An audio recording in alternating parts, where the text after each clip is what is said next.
So we're going to do the Kyocera installation. So I've got NetViewer open, so I can install the app.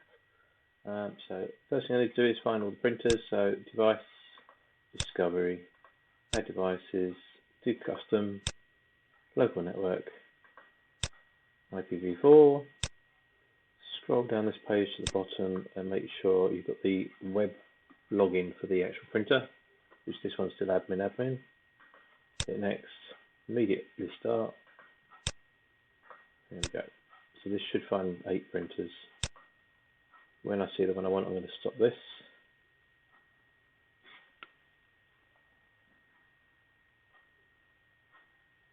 Okay, so that's the one I want.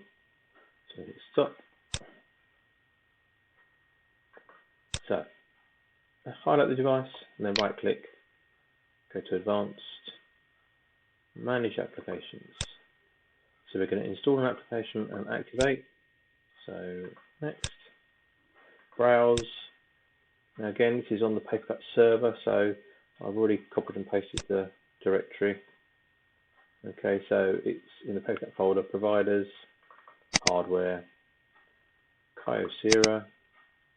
That's the app, only one app on that machine. It tells you the version.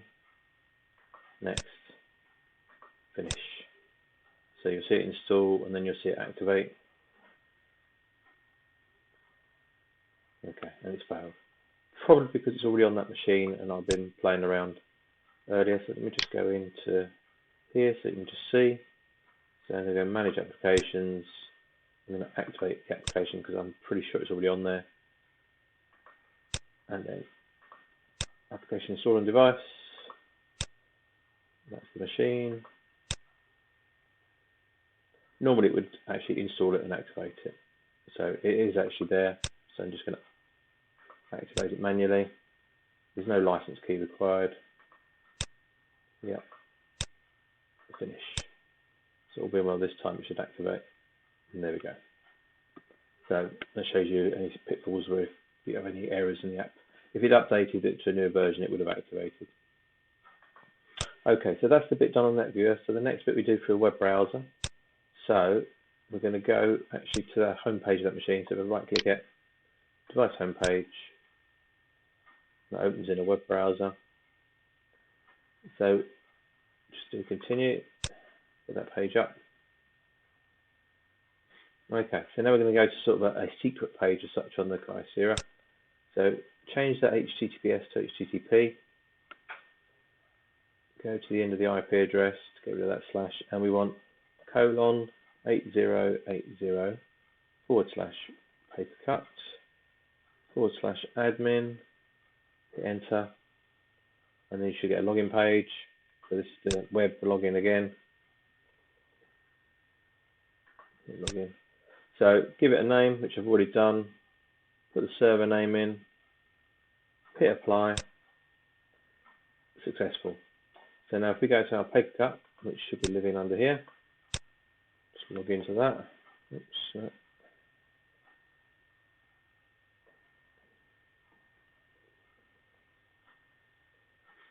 And then we go to our devices. We should have created a device, so it was training Kyocera. Click on that there. So then we're going to switch on the actual login options.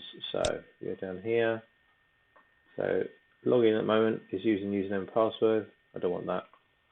I'm going to go for ID number. The mask my number as I type it.